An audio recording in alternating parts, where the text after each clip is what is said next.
भगवान शंकर और अर्जुन का भयंकर युद्ध। अपने बाण चलाने के अभ्यास की निपुणता से अर्जुन को विस्मय विमुक्त करते हुए पिनाकी शंकर ने अर्जुन के बाण पंक्तियों को काट गिराया। अर्जुन भी अपने अंतकारी अर्थात विनाशकारी बाणों से शंकर के बाणों को खंडित करते हुए अत्यंत उत्साह और रणचातुरी के साथ पैतरे बदलने लगे। विशेष गति में निपुण, अति मात्रा में शत्रु को रिक्त कर देने वाले, चंचल बलकल की कांति से सुशोभित, सुंदर, युद्ध की कला में निपुण, अति मनोहर गति से संचरण कर रही थी। तपस्वी अर्जुन अपने पिशक वर्ण की चमकती हुई प्रत्यंचा से युक्त गांडीव नामक विशाल धनुष को कपाते हुए उल्का रूपी अग्नि से संयुक्त सूर्य के समान सुशोभित हो रही थी। अर्जुन के बाणों ने पशुपति शंकर की बाणों की पंक्तियों को इस प्रकार से आच्छादित कर लिया, जिस प्रकार से सूर्य की किरणों को मेघ आच्छादित कर देती है। तदनंतर त्रिलोचन शंकर ने सव्यसाची अर्जुन द्वारा प्रक्षिप्त भीषण बाणों की वृष्टि को अपने बाणों से निरस्त करके सूर्य के मार्ग को अवरुद्ध कर दिया। शंकर जी ने अपने उन बाणों को, जो अत्यंत भयंकर थे, जिनके अग्रभाग अर्थात तीक्ष्ण फल भय को दूर करने में समर्थ थे और जो मयूर के पुच्छों से विभूषित थे, अनुकंपावश होकर नहीं छोड़ा, ऐसा नहीं कहना चाहिए। अर्थात अपने अत्यंत भयभीत सैनिकों पर अनुकंपा करके शिव जी ने ऐसे बाणों की वृष्टि की। स्वर एवं अंतरिक्ष में संचरण करने वाली, अपने उच्च स्वर से कण कोहरों को भेदने वाली भगवान शंकर की स्वर्णमय बाणों की पंक्तियां बिजली के समूह के समान सुशोभित होने लगी। भगवान शंकर द्वारा चलाए गए बाणों ने अर्जुन के बाणों की पंक्तियों को भिन्न करके विद्ध कर दिया, किंतु फिर भी कपिध्वज अर्जुन अपने प्रशंसनीय पौरुष का सहारा लेकर तनिक भी विचलित नहीं हुए। यहाँ एक ही श्लोक के 3 अर्थ थे। कवि ने अर्जुन की उपमा नगराज अर्थात हिमालय, नागराज अर्थात हाथियों के राजा ऐरावत तथा नागराज नागों के राजा शेष से करी है। तीनों अर्थ बताते हैं। प्रथम अर्थ, नगराज हिमालय के पक्ष में, ईश अर्थात शिव से युद्ध करने में तत्पर, सिंह के समान सुंदर, सम्यक रीत से प्रजा पालन करने वाले, कृष्णवर्ण, बहुदानी, युद्ध में विजय के अभिलाषी अर्जुन, विधाता द्वारा पृथ्वी की रक्षा में नियुक्त, निवास स्थान आदि के दान से सिंहों के प्रिय, बर्फ से ढके रहने के कारण सुधा अर्थात चूर्ण के समान श्वेत, दानव, ऋषि तथा कामदेव से प्रशंसित नगराज हिमालय के समान सुशोभित हो रही थी। द्वितीय अर्थ, नागराज ऐरावत के पक्ष में, पृथ्वी की अपनी शरण में रखने के लिए नियुक्त, इंद्र के प्रिय,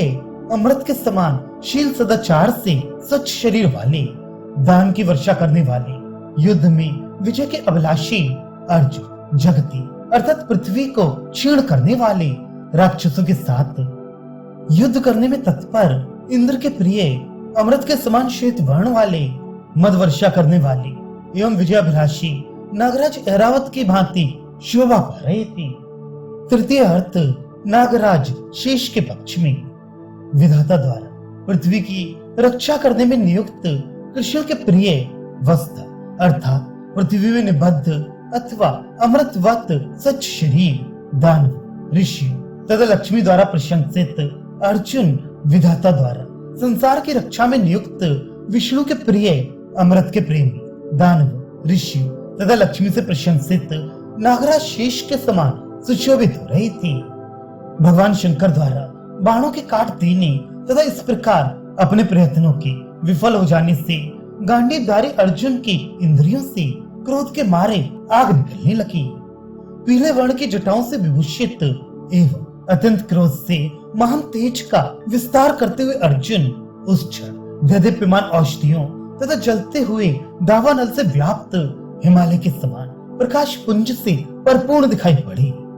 शिव जी ने अपने सैकड़ों बाणों को काट डालने वाले, रण के वेग से युक्त अर्जुन को अपने अमोघ पराक्रम का अत्यंत परिचय कराते हुए उन पर ऐसा बाण छोड़ा जो उन्हें घायल तो कर दे, किंतु उनका प्राण ना हरण करे।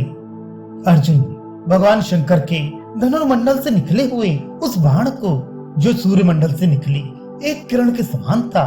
निवारित करते हुए धरती को अपने बाण की छाया से आवृत कर दिया।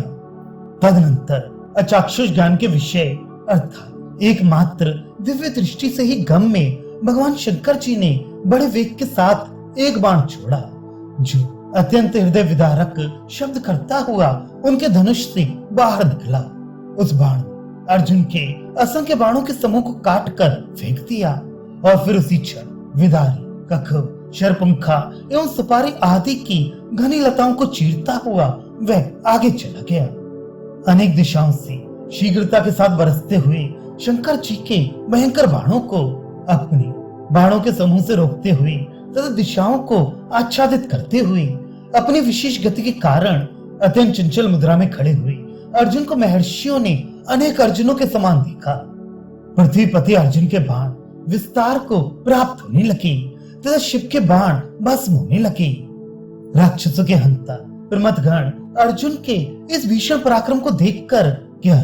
ये तो भगवान शंकर के बाणों को भी व्यर्थ करा जा रहा है, ऐसे विस्मित होने लगे तथा शिव का ध्यान करने वाले देवता तथा ऋषिगण पक्षियों के मार्ग आकाश मंडल में ये भयंकर युद्ध देखने के लिए एकत्र होने लगे। इस प्रकार भगवान शंकर द्वारा विस्तारित किए गए विजय श्री से विभूषित राजपुत्र अर्जुन के पराक्रम को देखने वाले तत्वज्ञानी मुनियों के भी अंग सघन सुंदर रोमांच से युक्त गए। यहाँ तत्वज्ञानी विशेषण देने का तात्पर्य यह है कि वे ये जानते थे कि अर्जुन नारायण के अंशभूत अवतार हैं